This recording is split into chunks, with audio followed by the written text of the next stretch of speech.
Hey, this is Nick Millivoy. And this is Jason Shadrick. And this is the 100 Guitarist podcast, where each week we talk about one of the 100 guitar players that we think you should know.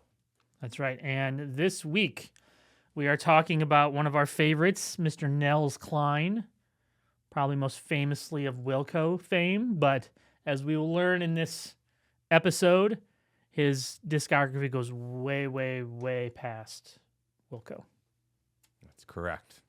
Before we talk about Nels, we want to tell you can like and subscribe us right here on YouTube. If you're watching us here, you can rate and review us on your podcast app, and anywhere you're finding us, give us a thumbs up or 5 stars, whatever the case may be. Whatever the highest is.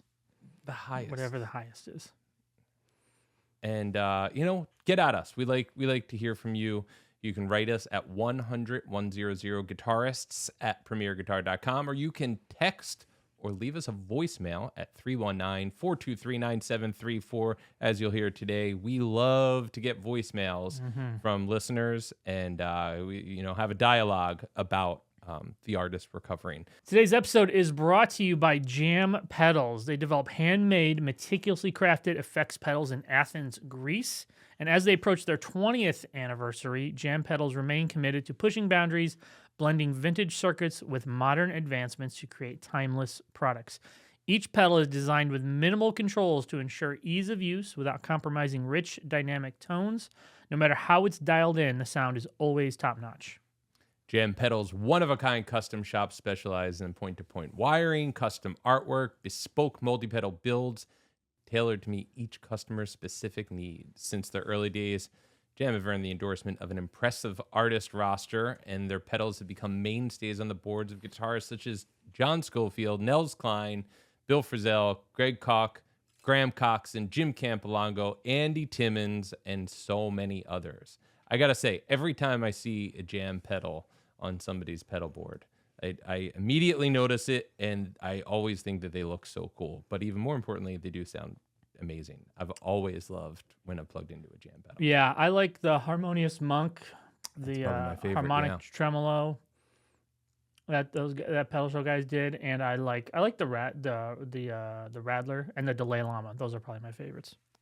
For me, it's probably the Delay Llama and the Harmonious Monk. The Harmonious Monk is that's a really good tremolo. They got that one dialed in real nice. All right. So check out Jam Pedals. Thank you for Pedals. sponsoring the podcast here.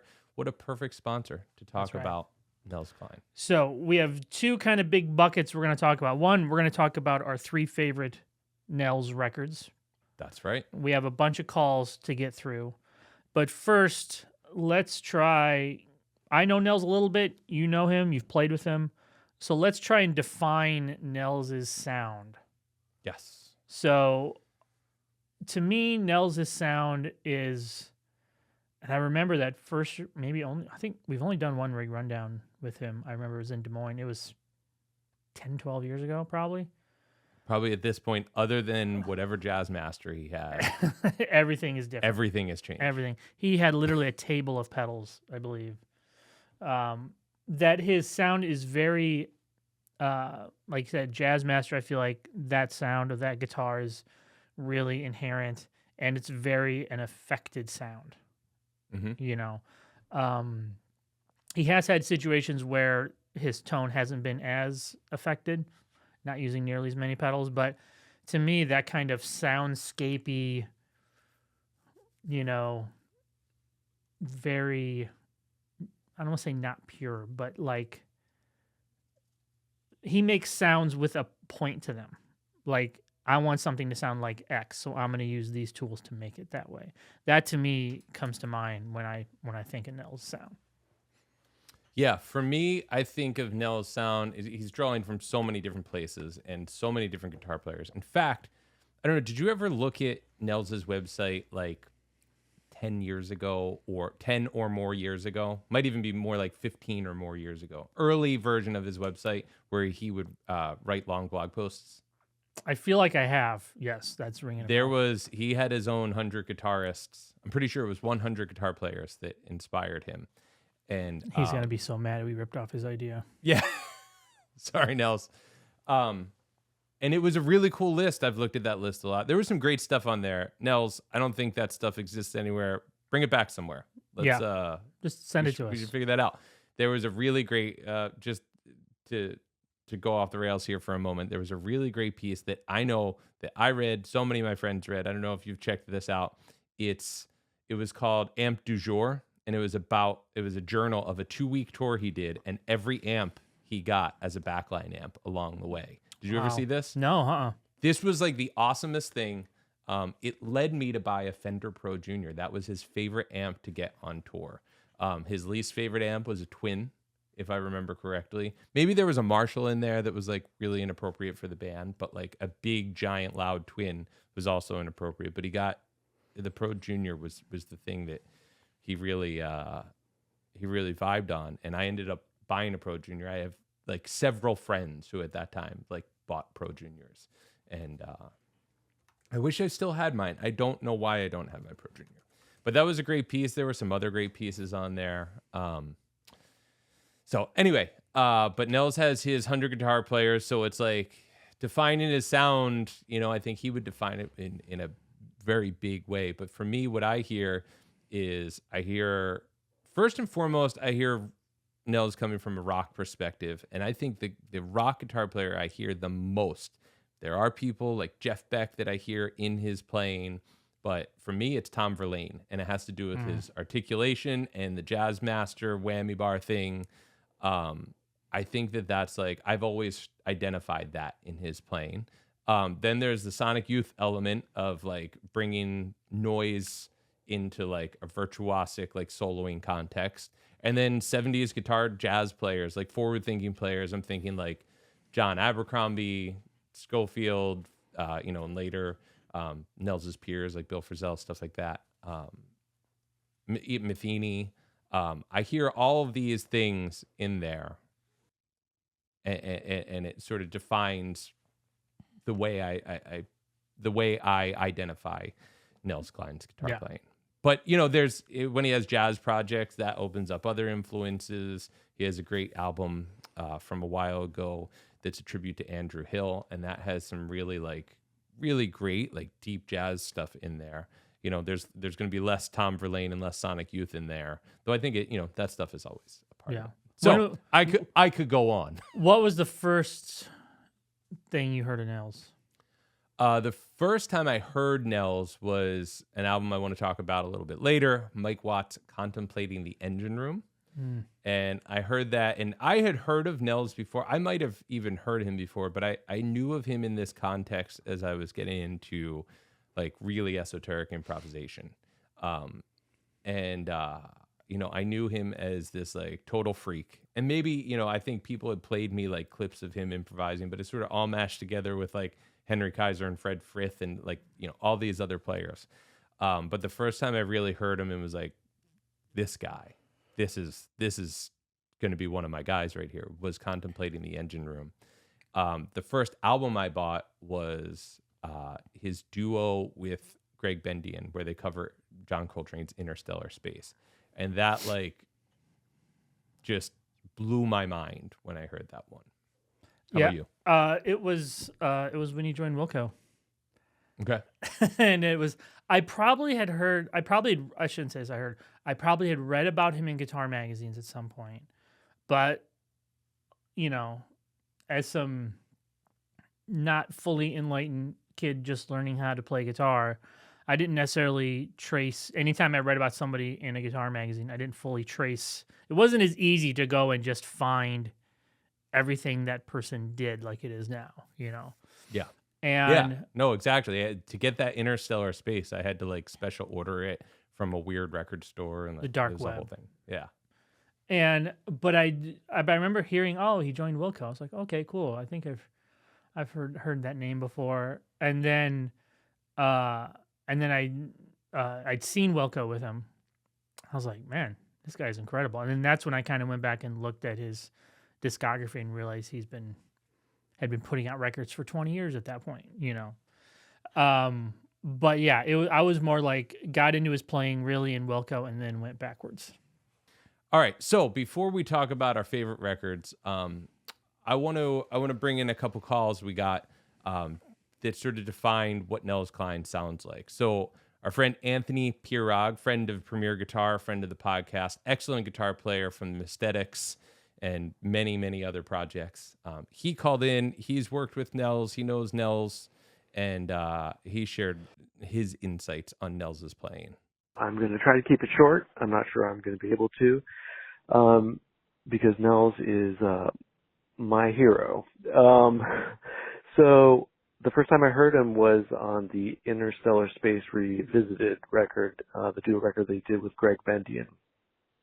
And I remember being very excited by the tone, the effects, the technique, the attitude that Nels plays with, because it was, in my mind, the perfect blend of all of the things that I loved and all the things that were kind of, influences on me at the time.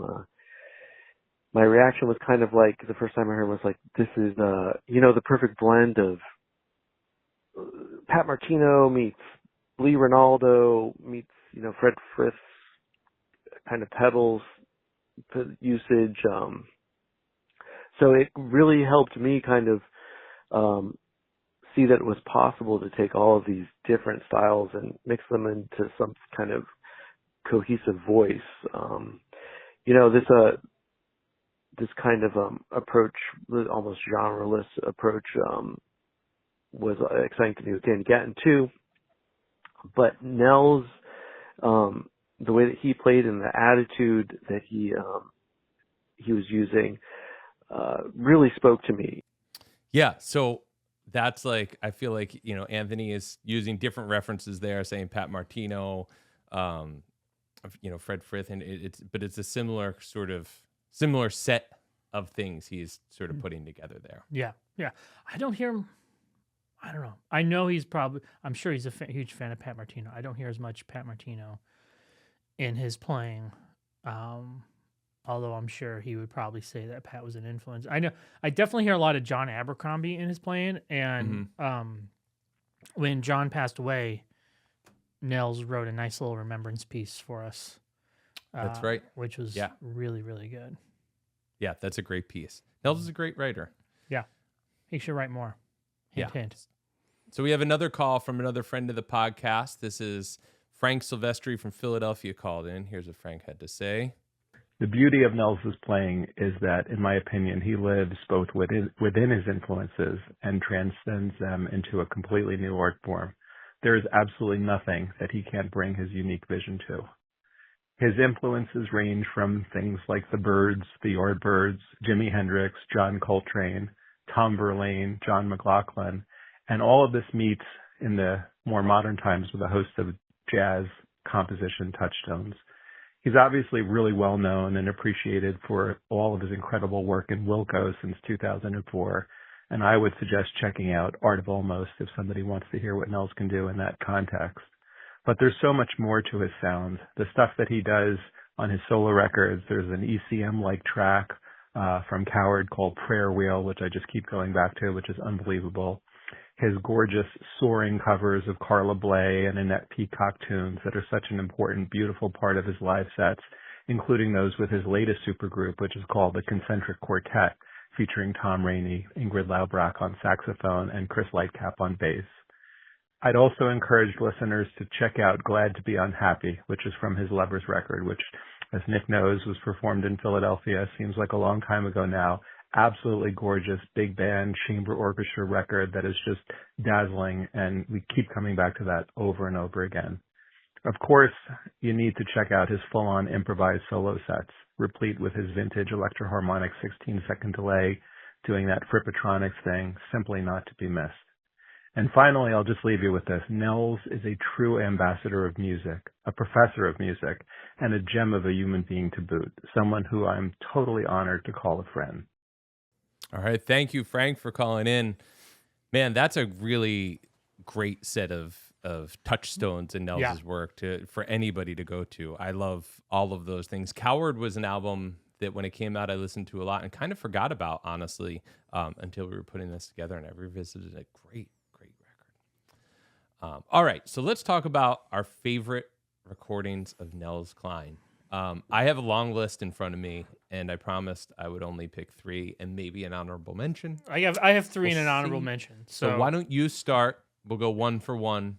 All right. You give it a start. Number 1, Kicking Television, the live. Yeah. The first record he did with Wilco. That to me, and I would say as far as commercial release live stuff, that's pretty good. I'd probably play a close second would be any later era bootleg live stuff with Wilco, but that Kicking Television is like a very good summation of him like still finding his place in the band and just kind of realizing what these songs are and kind of finding his way in them. And that always reminded me of that first time I saw him with Wilco. So that was number 1, Kicking Television, Wilco. Yeah, that is that might be my favorite. Yeah, I guess that's my favorite Nels Wilco album. Sky Blue Sky is pretty close. Sky Blue Sky is great. But neither of those are my choice. I would say that my thing I go to when I say here's the whole picture of what Nels does, other outside Wilco. For me, it's like the Wilco stuff is easy to find.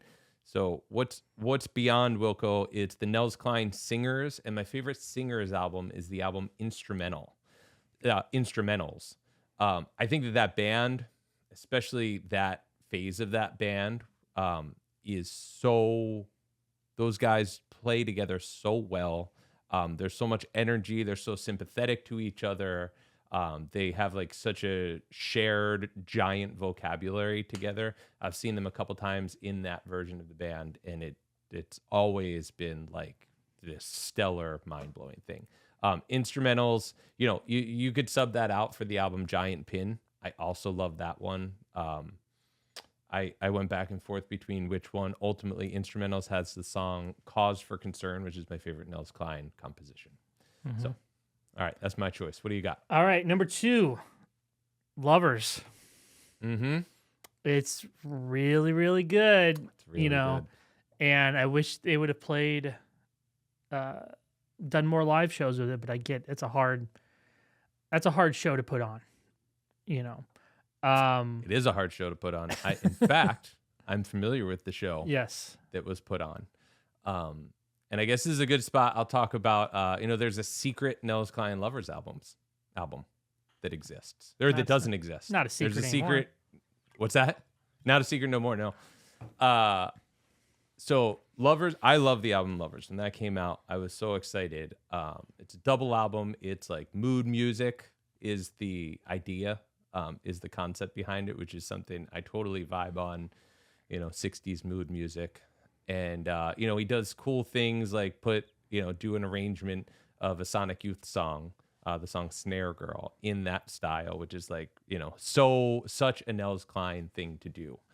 So I love that album. And there was a project a few years ago, and this is what Frank was referring to in his call about Nels brought the Lovers Ensemble to Philadelphia to do a project called Lovers for Philadelphia.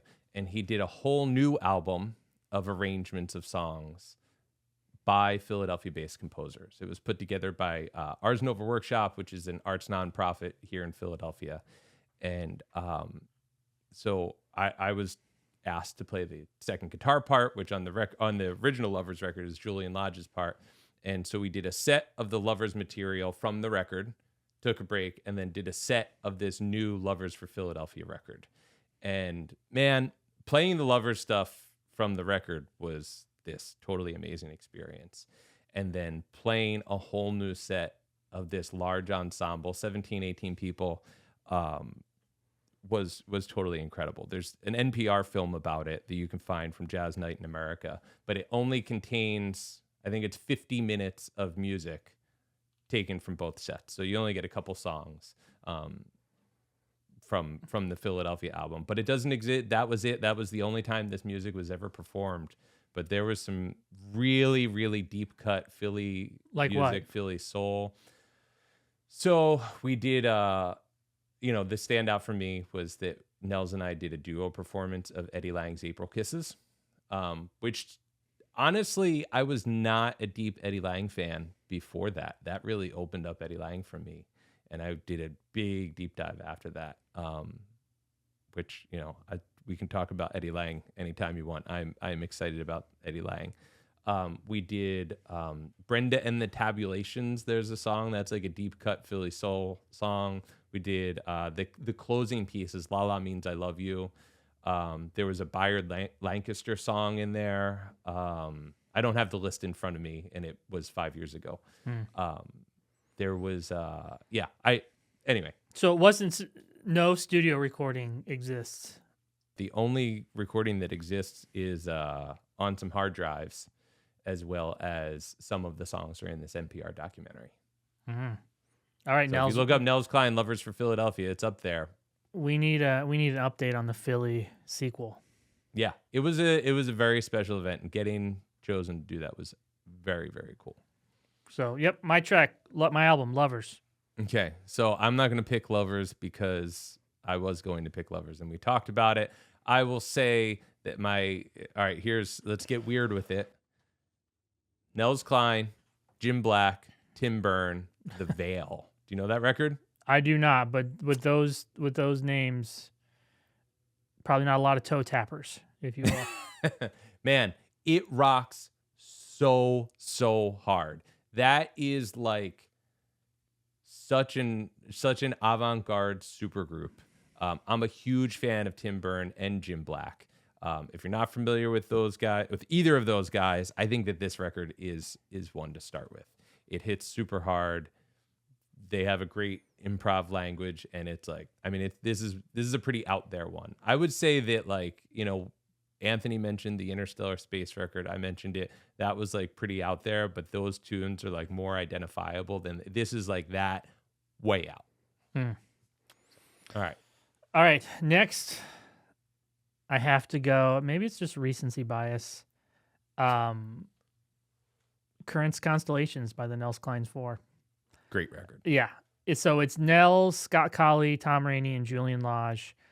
And it was between this and then the duo record that Nels and Julian did. But I liked having them both on electric guitar. They play a really great version of Carla Bley's Temporarily. And to me, I feel like Julian and Nels, because Julian's on Lovers, they did a duo record, and then they did this quartet record. And I just feel like their playing is so complimentary. Oh, yeah. That it just, and I get it, Nels has Wilco, Julian has his own thing, but to really have those two put like a band together and really develop it is one thing I would love.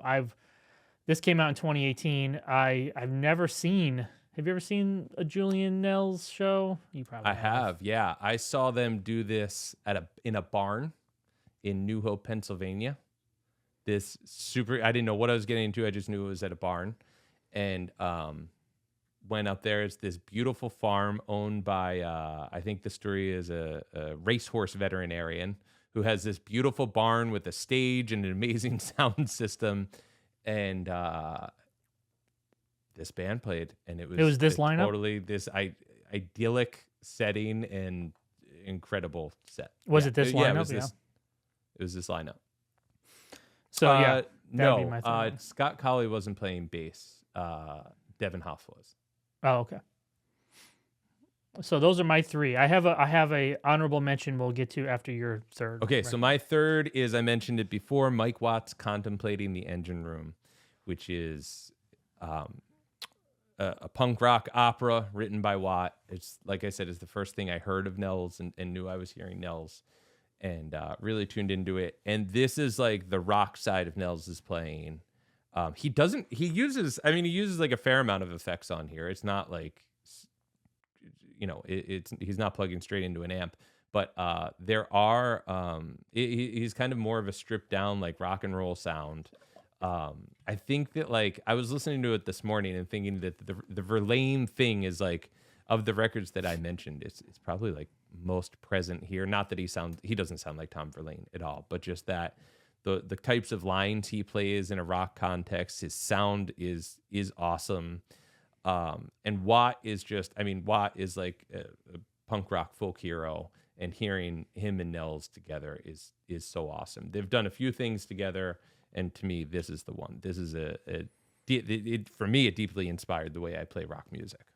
All right, what's your honorable mention? My honorable mention is it's not even really an album, but there have been some official bootleg tracks released, but anything of Nels playing with Tedeschi Trucks Band. Now, on paper, you're like, that might not be a great fit. It's an incredible fit. Like, to hear him and Derek, I mean, it's like him and Nels and Julian really fit together. Surprisingly, him and Derek really fit together as well. So hearing Nels, like if they were to add another guitar player to Tedeschi Trucks Band, having it be Nels Cline would not be the worst idea in the world. Yeah. You know what I mean? Yeah. Like, it would totally fit.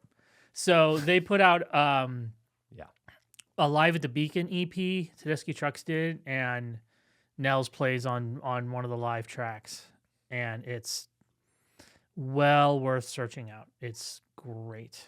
Highly recommended. Yeah, I would say that that speaks to Nels as a collaborator. I think that like Nels is probably just like he's one of the most sympathetic guitar players to sit in with any band. Because I was thinking about this. I mean, with them, like you said, any videos of them playing together are amazing. But also, there's an album that Nels did with Medeski, Martin, and Wood. Man, just adds to the band. That's what a collaborator is supposed to do. Yeah. He doesn't stand out in a way that he's like taking over, which I think is a role that somebody can play when they collaborate with a band. He's, this is my show. No, he makes the sound bigger.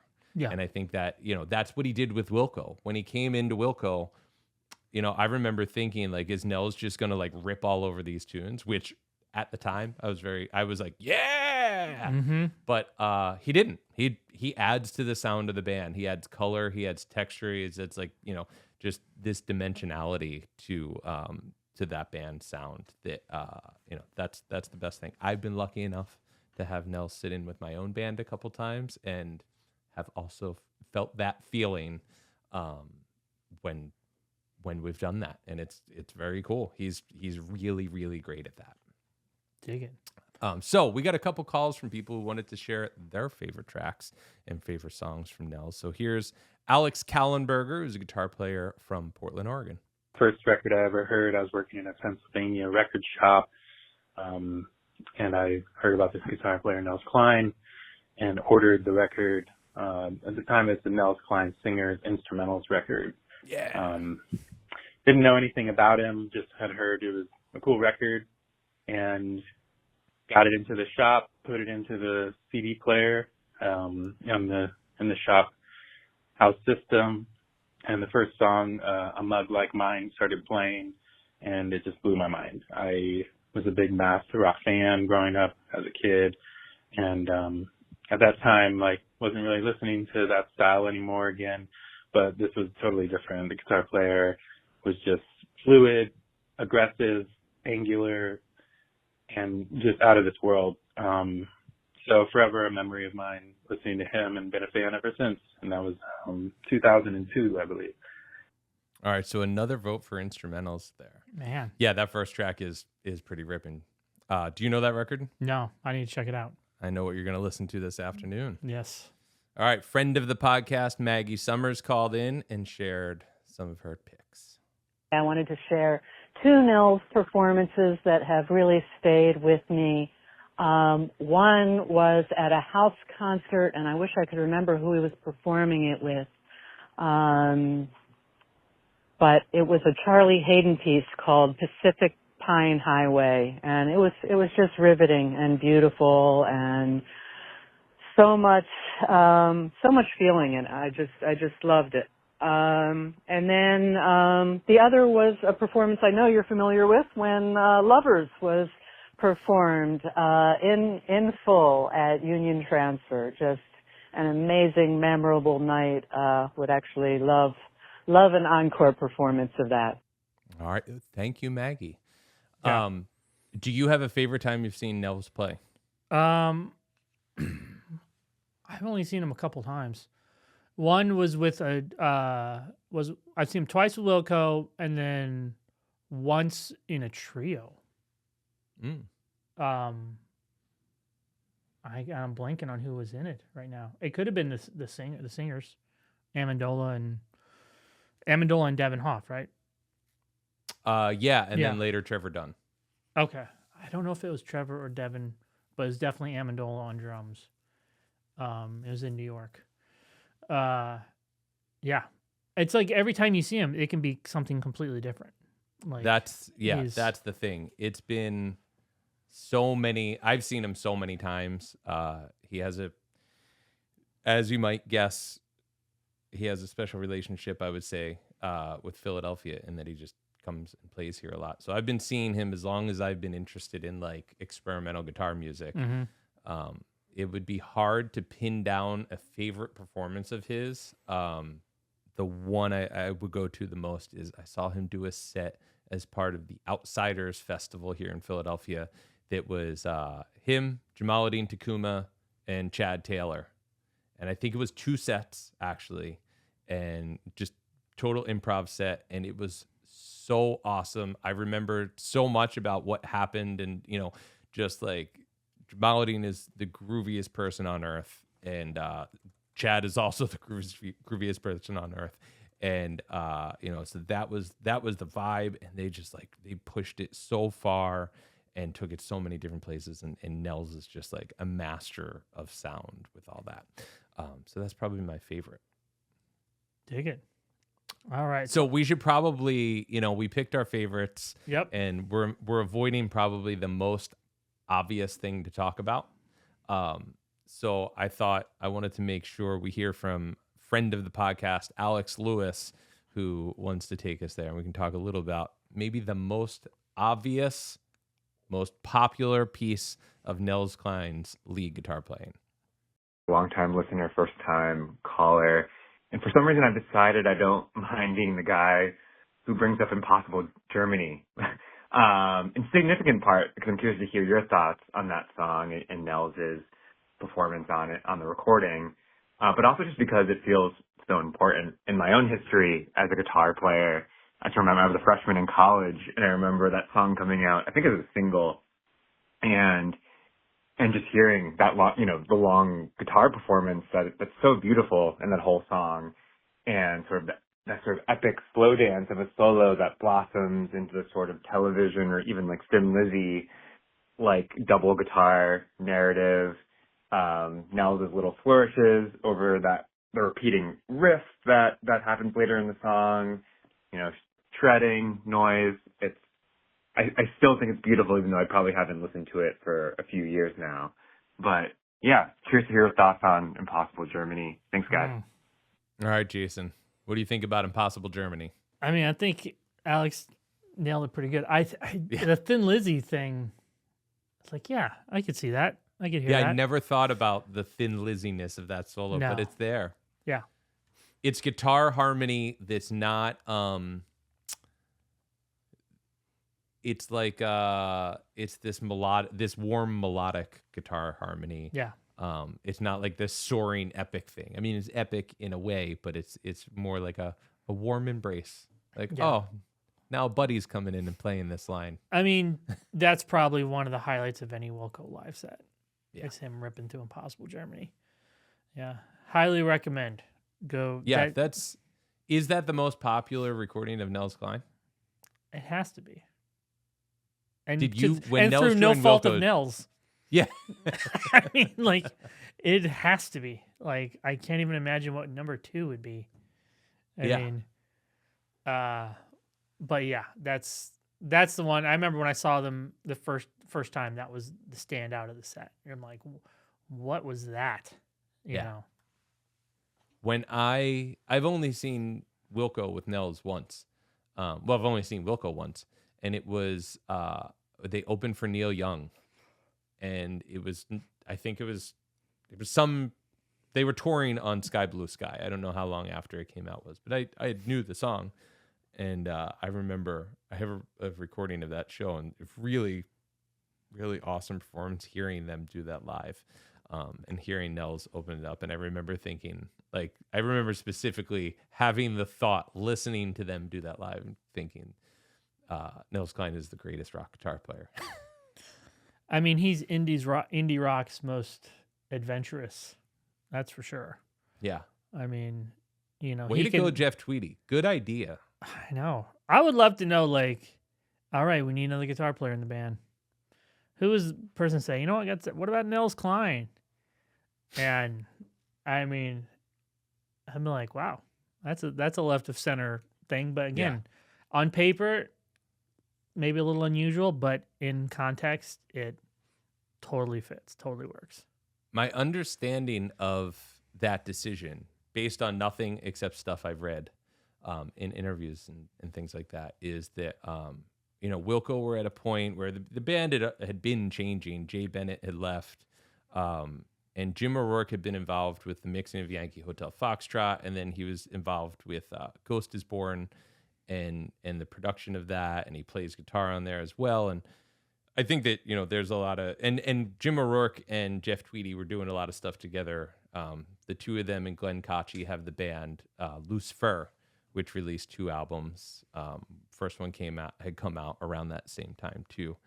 And then Jim moved to Japan. And I think, Jim is, for those not familiar, he is like, he's a pop genius, but he's quite the avant-garde person. And, so I think that must have put it in Tweedy's head to go a little, to go, like you said, left of center with his choice on, like, though Jim was never in Wilco or like, as far as I know, never performed with him or anything.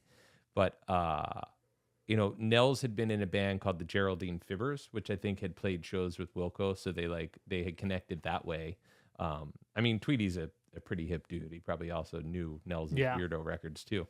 But, knew that Nels played rock music as well. And, so I think it was just that connection from, like, get the guy from the Geraldine Fibbers. He does some freak guitar stuff. Right. And he can also just flat out understanding. Rip some straight ahead rock guitar. Yeah. Yeah, because the thing is, not everybody who's a guitar freak that's doing, like, noise improv records can do that role. In fact, it's like, those things are often very separate skill sets. Mm-hmm. So, like, I know a lot of people who are freak guitar players who, wouldn't fit into that role in such an informed way. But Nels is, like, part of the thing about him is how encyclopedic he is in his, like, synthesis of, like, the deepest guitar influences and all of the guitar influences. I dig. All right. Well, I have a lot of homework to do. I'm going to be rocking the instrumentals record all afternoon instead of going to my meetings. I'm going to cancel. I'm going to tell my secretary to clear my schedule. You have a meeting with instrumentals. I have a meeting with instrumentals. You have a meeting with the singers. That's right. That's true. All right. Well, thanks again to Jam Pedals for sponsoring today's episode. And remember, you can get at us you can email us at 100guitarists@premierguitar.com, or you can call, text, voicemail, however you wish, at 319-423-9734. We'll see you next time. See ya.